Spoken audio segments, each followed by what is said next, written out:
Hello and welcome दोस्तों। आज हम पढ़ने वाले हैं ग्रुप फ्रीक्वेंसी। ग्रुप फ्रीक्वेंसी का बेसिक मतलब ये होता है, ग्रुप का मतलब ग्रुप से मतलब है फंक्शनल ग्रुप से, और फ्रीक्वेंसी का मतलब है उनकी वाइब्रेशन फ्रीक्वेंसी से। जैसे हम सब जानते हैं कि कोई भी मॉलिक्यूल अपने जिस भी हैबिटेट में वो रहता है तो वो चुपचाप बैठा नहीं रहता है, वो वाइब्रेट होता रहता है वहाँ पे। तो उसी वाइब्रेशन वाइब्रेशन की जो फ्रीक्वेंसी होती है उसे हम वाइब्रेशन फ्रीक्वेंसी बोल देते हैं। तो सिमिलरली हर एक फंक्शनल ग्रुप की भी अपनी वाइब्रेशन फ्रीक्वेंसी होगी। पूरा मॉलिक्यूल ही वाइब्रेट कर रहा है तो ऑफ कोर्स उनमें लगे हुए फंक्शनल ग्रुप भी तो वाइब्रेट कर रहे होंगे। तो ग्रुप फ्रीक्वेंसी का बेसिक मीनिंग यही है।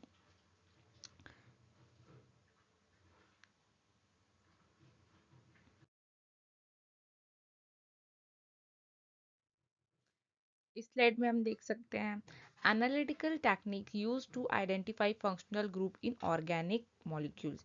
आईआर स्पेक्ट्रोस्कोपी का यूज हम किसी भी फंक्शनल ग्रुप को आइडेंटिफाई करने की कोशिश करते हैं इन ऑर्गेनिक मॉलिक्यूल्स। ऑर्गेनिक मॉलिक्यूल्स को हम आईआर स्पेक्ट्रोस्कोपी की हेल्प से उनमें प्रेजेंट फंक्शनल ग्रुप को आइडेंटिफाई करने की कोशिश करते हैं। ये किस प्रिंसिपल पे बेस्ड है? तो इसमें जो मॉलिक्यूल्स होते हैं वो आईआर रेडिएशन को एब्जॉर्ब करते हैं और मॉलिक्यूलर वाइब्रेशन शो करते हैं। मॉलिक्यूलर वाइब्रेशन बहुत सारे टाइप के होते हैं, जैसे कि हमें पता है यहाँ पे मैंने CO2 मॉलिक्यूल रिप्रेजेंट किया है जिसमें ये आईआर रेडिएशन पड़ रही है। तो इसकी वाइब्रेशन फ्रीक्वेंसी जब रेडिएशन की वाइब्रेशन फ्रीक्वेंसी से जब मैच हो जाएगी तब वो मॉलिक्यूल आईआर रेडिएशन को एब्जॉर्ब कर लेगा और डिफरेंट डिफरेंट वाइब्रेशन शो करेगा। जैसे कि यहाँ पे मैंने दिखाया है सिमेट्रिक वाइब्रेशन, यहाँ पे बेंडिंग, यहाँ पे वैगिंग और यहाँ पे एसिमेट्रिक स्ट्रेचिंग वाइब्रेशन। ठीक है।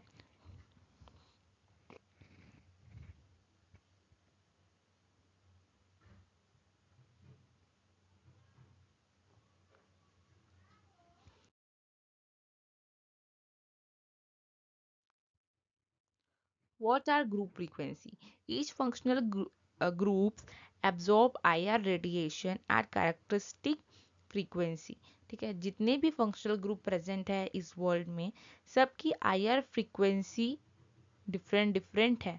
ठीक है, आईआर रेडिएशन जो होती है उसकी डिफरेंट डिफरेंट रेंजेस की लाइट को हर फंक्शनल ग्रुप एब्जॉर्ब करता है।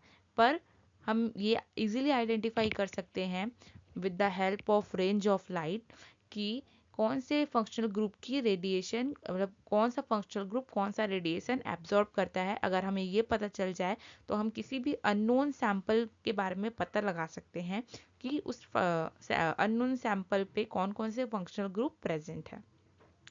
This are called group frequency.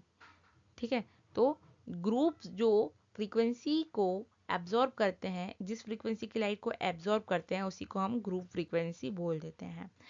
ये हमें हेल्प करता है identify the presence of particular bonds और ग्रुप्स इन अ मॉलिक्यूल। ये जो फ्रीक्वेंसीज है, जो फ्रीक्वेंसी की रेंजेस है जो हमें पीक्स में दिखाई देती है इन आईआर स्पेक्ट्रा, उसकी हेल्प से हमें पता चल जाता है कि किसी भी गिवन सैंपल पे कौन कौन से टाइप के बॉन्ड्स प्रेजेंट है, कौन कौन से टाइप से बॉन्ड प्रेजेंट है और कौन कौन से ग्रुप्स उसमें प्रेजेंट है और उस मॉलिक्यूल पे, और उस मॉलिक्यूल का पता लगा सकते हैं। फ्रीक्वेंसी और wave number of absorption correspond specific bond type. हर बॉन्ड टाइप, हर एक इंडिविजुअल बॉन्ड, हर डिफरेंट टाइप का बॉन्ड डिफरेंट डिफरेंट टाइप की फ्रीक्वेंसी की लाइट को एब्जॉर्ब करता है। ठीक है, और यहाँ पे मैंने फ्रीक्वेंसी और वेव नंबर को साथ पे लिखा है। फ्रीक्वेंसी जनरली हम फ्रीक्वेंसी टर्म यूज कर देते हैं किसी भी स्पेक्ट्रोस्कोपी पे। हम जब मॉलिक्यूलर वाइब्रेशन वगैरह की बात करते हैं तो इस फ्रीक्वेंसी टर्म का यूज़ हम ज़्यादा करते हैं क्योंकि वो फ्रेंडली है। ये वर्ड बहुत ही हम बहुत ज़्यादा यूज़ करते हैं इन आवर डेली लाइफ, इसलिए हम फ्रीक्वेंसी बोल देते हैं। पर जनरली आईआर स्पेक्ट्रोस्कोपी में हम वेव नंबर टर्म का यूज़ करते हैं। वेव नंबर कुछ नहीं है, बस फ्रीक्वेंसी का इन्वर्सली प्रपोर्शन होता है जिसे हम वेव नंबर कह देते हैं, जो कि वेव लेंथ के 1/1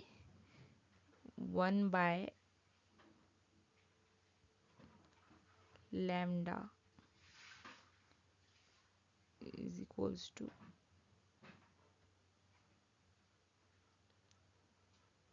वेव नंबर। ठीक है, ये म्यू बार है। तो ऐसे हम रिप्रेजेंट करते हैं वेव नंबर को। और जो फ्रीक्वेंसी टर्म जो मैं यूज़ कर रही हूँ वो हम किसके लिए यूज़ करते हैं, सिर्फ लैम्डा के लिए यूज़ करते हैं। जब सिर्फ लैम्डा के बारे में हम बात करेंगे तो उसकी यूनिट के लिए हम फ्रीक्वेंसी का यूज़ करेंगे, पर जब हम वेव नंबर की बात करेंगे तो हम उसकी जो यूनिट होती है वो सेंटीमीटर इनवर्स होती है। इसकी जो यूनिट है wave number is equals to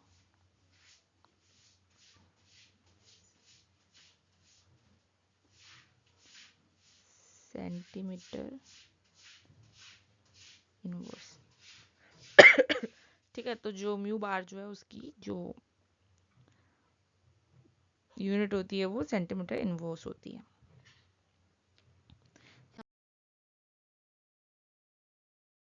यहाँ पे एक एग्जाम्पल स्पेक्ट्रा दिया हुआ है जहाँ पे मैंने OH की स्ट्रेचिंग फ्रीक्वेंसी 3200 सेंटीमीटर से 3600 सेंटीमीटर इनवर्स के बीच में दिखाई है। ठीक है, इसके बीच का जो रेंज का गैप है वो 400 सेंटीमीटर इनवर्स है। ठीक है, वो भी वेरी करती है due to different different type of factors affecting. ठीक है, फैक्टर बहुत सारे फैक्टर्स को अफेक्ट करते हैं जिसकी वजह से इसकी रेंज 3200 से लेकर 36 सेंटीमीटर इनवर्स के बीच में कहीं भी लाई कर सकती है। कभी कभी वो 32 के पास लाई कर रही है, कभी कभी वो 36 के पास लाई करती है, कभी कभी बीच में कर लेगी कहीं पे 34 के आसपास, या वेरी करती है वो। इसलिए यहाँ पे 32 से 36 सेंटीमीटर इनवर्स के बीच में रेंज इसकी दिखाई हुई है जो कि सेंटीमीटर इनवर्स में है। फैक्टर्स अफेक्टिंग में हम देखेंगे कि OH की जो स्ट्रेचिंग फ्रीक्वेंसी है वो कैसे कैसे वेरी करेगी, कौन कौन से फैक्टर अफेक्ट करेंगे OH की स्ट्रेचिंग फ्रीक्वेंसी को और कोई भी स्ट्रेचिंग फ्रीक्वेंसी को।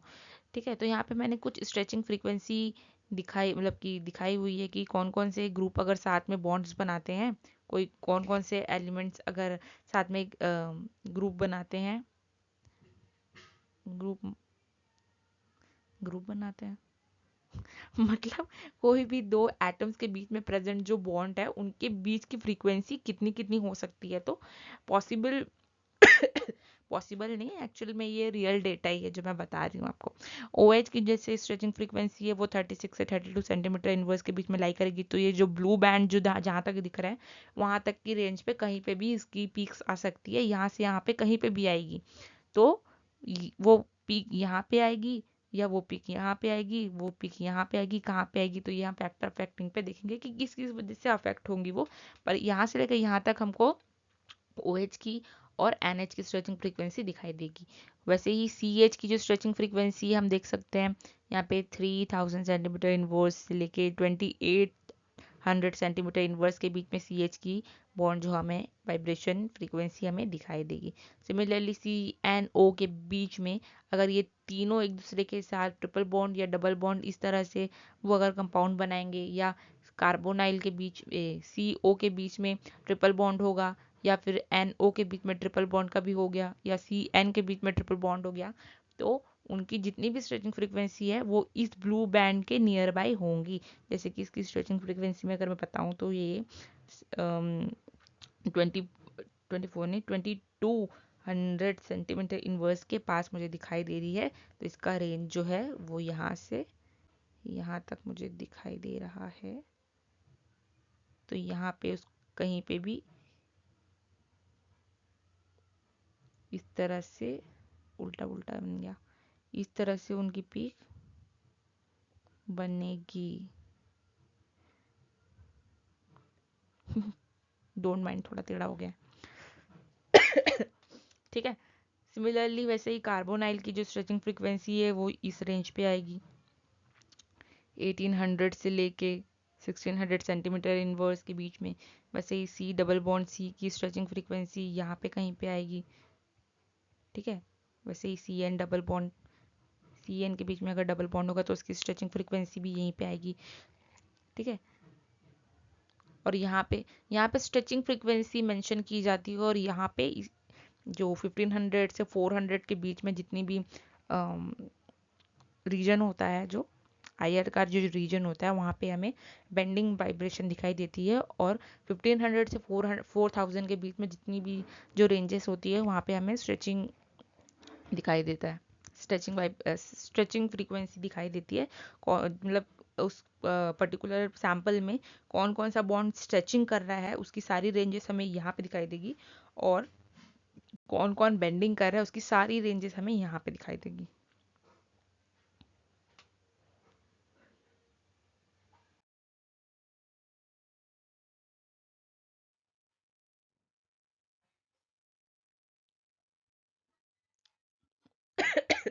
इंटरप्रिटेशन ऑफ फंक्शनल ग्रुप का इंटरप्रिटेशन हम कैसे करेंगे?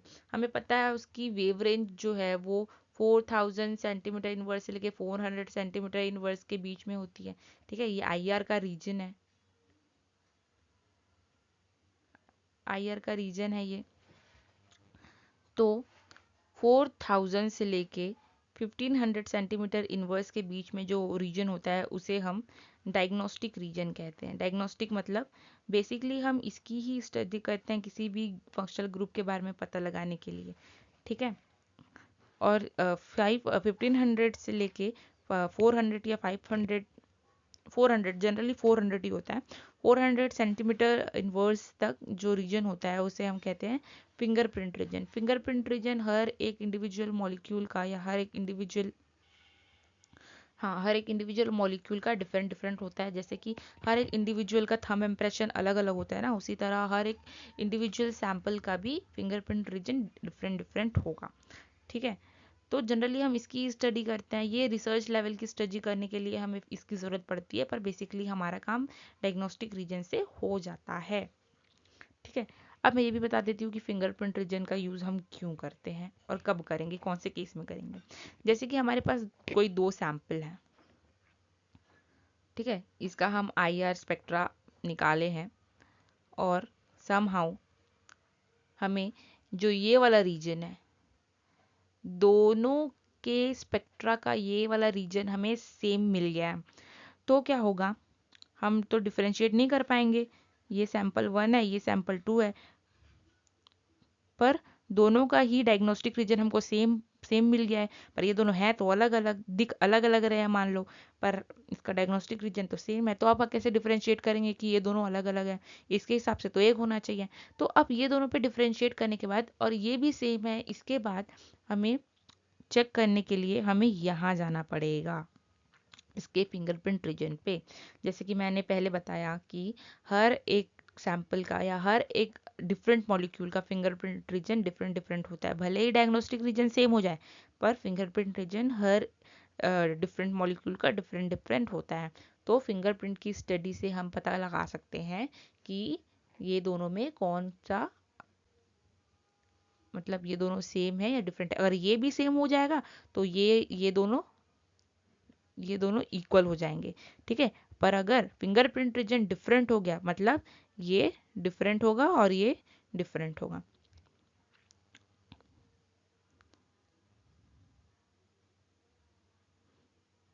यहाँ पे मैंने एक एग्जांपल स्पेक्ट्रा लिया हुआ है जो कि एथेनॉल का है।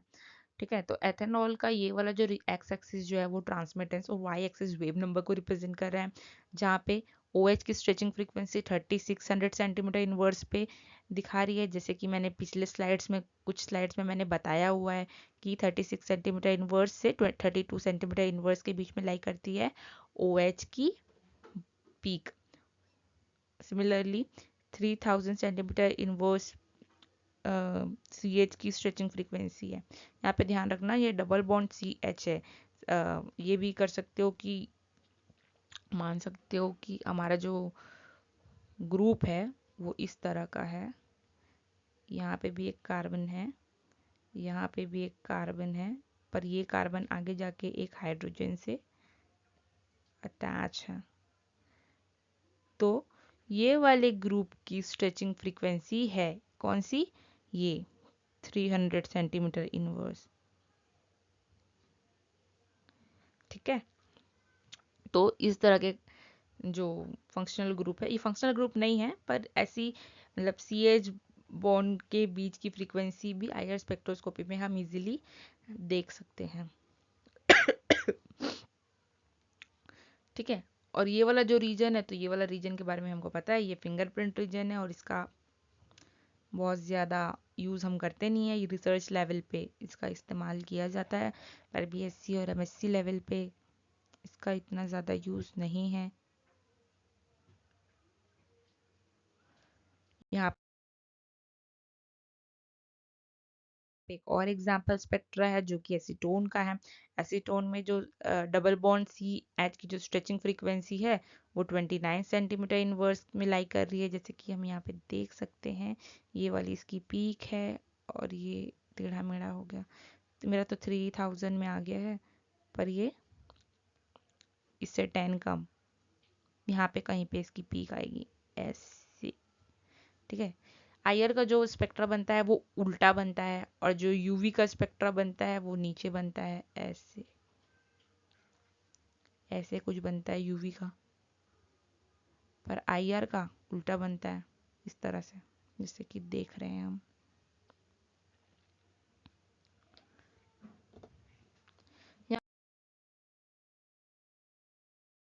यहाँ पे कुछ कॉमन ग्रुप फ्रीक्वेंसी दी हुई है।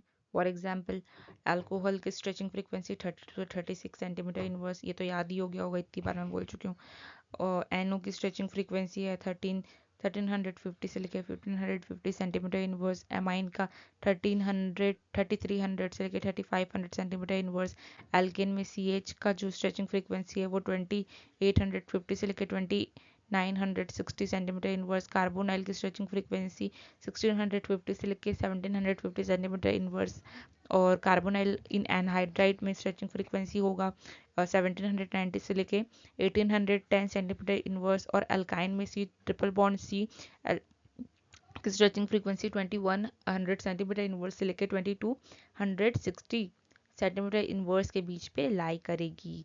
वैसे ही C C single bond oxygen, carbon single bond oxygen ether में और अल्कोहल पे इनकी स्ट्रेचिंग फ्रीक्वेंसी होगी 1050 से लेके 1300 सेंटीमीटर इनवर्स के बीच पे लाई करेगी। यहाँ पे ये जो सारे वैल्यूज जो दिख रहे हैं ये फंक्शनल ग्रुप हैं।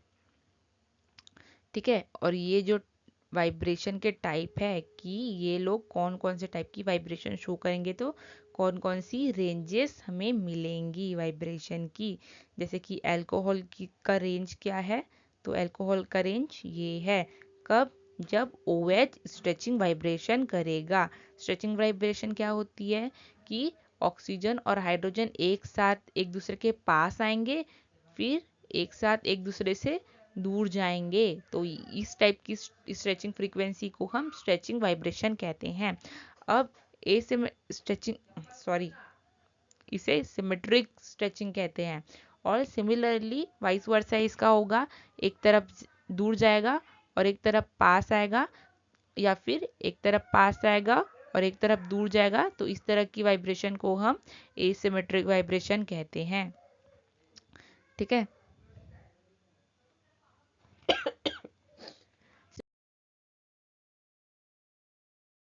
सिमिलरली और भी कॉमन ग्रुप है हमारे पास, जैसे कि कार्बन के साथ हैलोजेंस लगे हुए हैं, तो ये इसकी रेंजेस यहाँ होती है, जो कि बेंडिंग रीजन हम जो देख रहे थे बेंडिंग रीजन के पास होती है इनकी स्ट्रेचिंग वाइब्रेशन। ठीक है, जैसे जनरली क्या होता है, मैंने पिछले स्लाइड में आपको जैसे बताया है कि 4000 से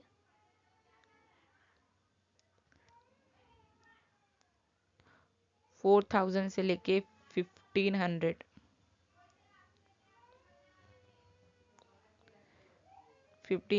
centimetre, oh no, I am so sorry for this.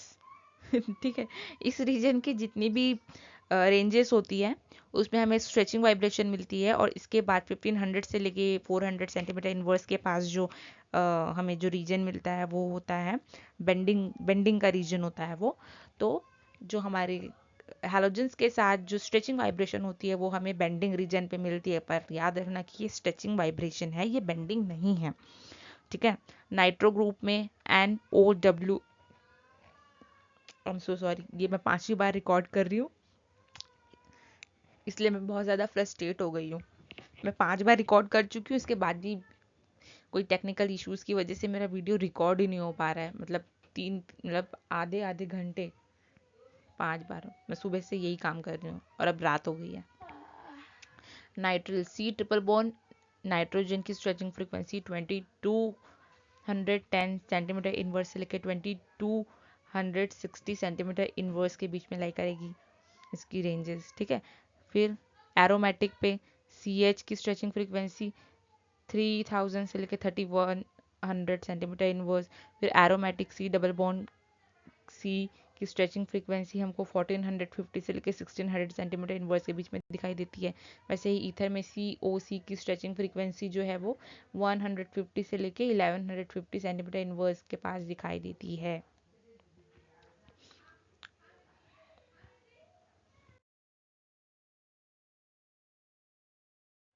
Factors affecting group frequency, मैंने हम जितने भी ग्रुप फ्रीक्वेंसी क्या है?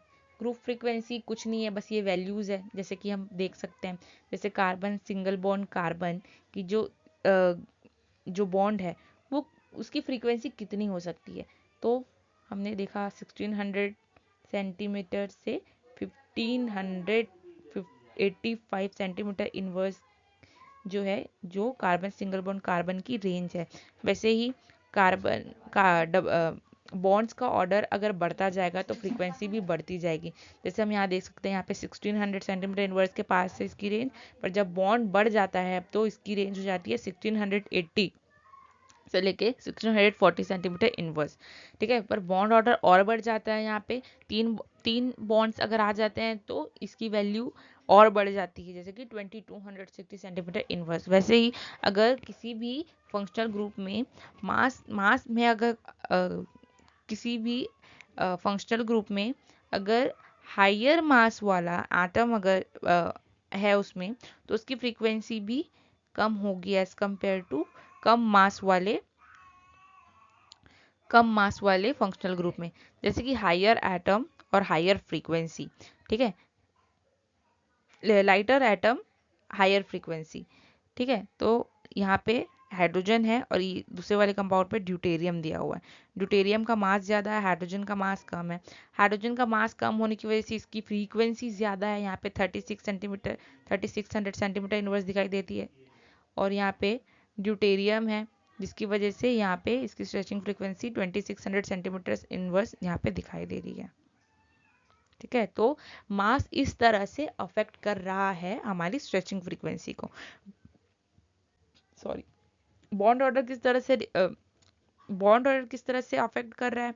तो बॉन्ड ऑर्डर ज़्यादा है तो स्ट्रेचिंग फ्रीक्वेंसी ज़्यादा है, बॉन्ड ऑर्डर कम है तो स्ट्रेचिंग फ्रीक्वेंसी भी कम है।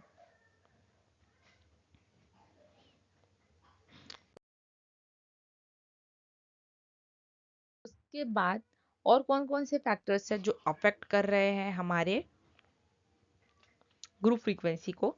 तो पोलैरिटी, मॉलिक्यूल की पोलैरिटी, दिख ही नहीं रहा यार ये तो।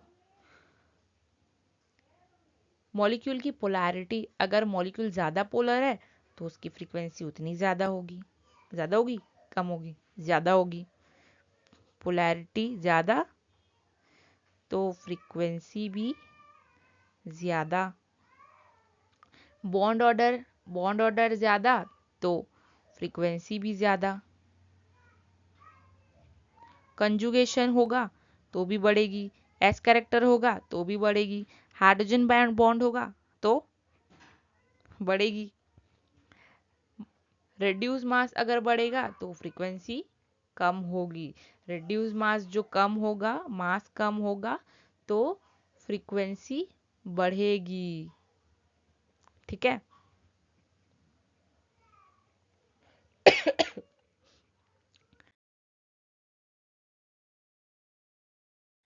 Application of IR spectroscopy. IR spectroscopy का एप्लीकेशन क्या क्या है?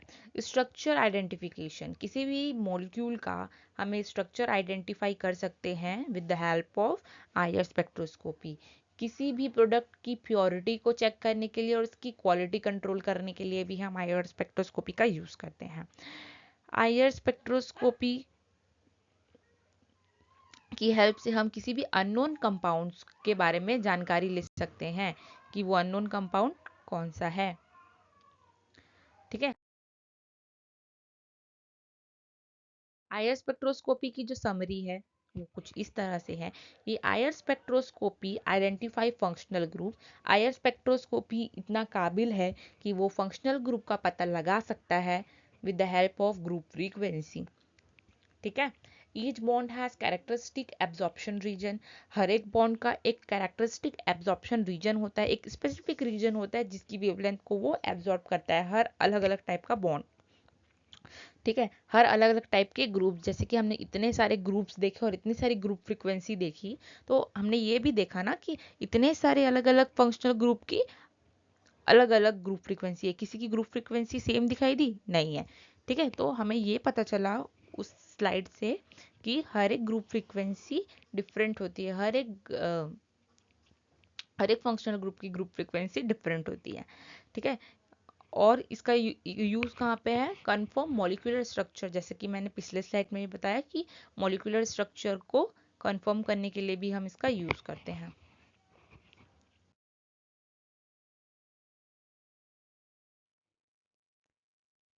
ठीक है। एक्चुअली ये मेरे कॉलेज का सेमिनार का स्लाइड है, तो मैंने रेफरेंस भी दिया हुआ है कि मैंने कौन कौन से रेफरेंसेस यूज़ किए हैं। और यहाँ पे मेरी टीचर ने कहा था कि एक क्वेश्चन ऐड करना नेट का, तो मैंने वो भी ऐड किया है। तो मैं ये क्वेश्चन आपको एक्सप्लेन करती हूँ कि यहाँ पे मैंने फंक्शनल ग्रुप दिया हुआ है। ठीक है। और यहाँ पे उनकी रेंजेस दी हुई है। तो आपको ये बताना है कि वो कौन सी रेंजेस किसके साथ मैच करने वाली है। ये सारा डेटा मेरे स्लाइड में, प्रीवियस स्लाइड में था, तो अगर आपने लेक्चर अच्छे से देखा होगा तो आप इजीली आंसर कर पाएंगे। तो आप इसका आंसर मुझे कीजिए कमेंट पे। That's it. आज की वीडियो में बस इतना ही। If you like my video please like, share and subscribe my video. Thank you for watching.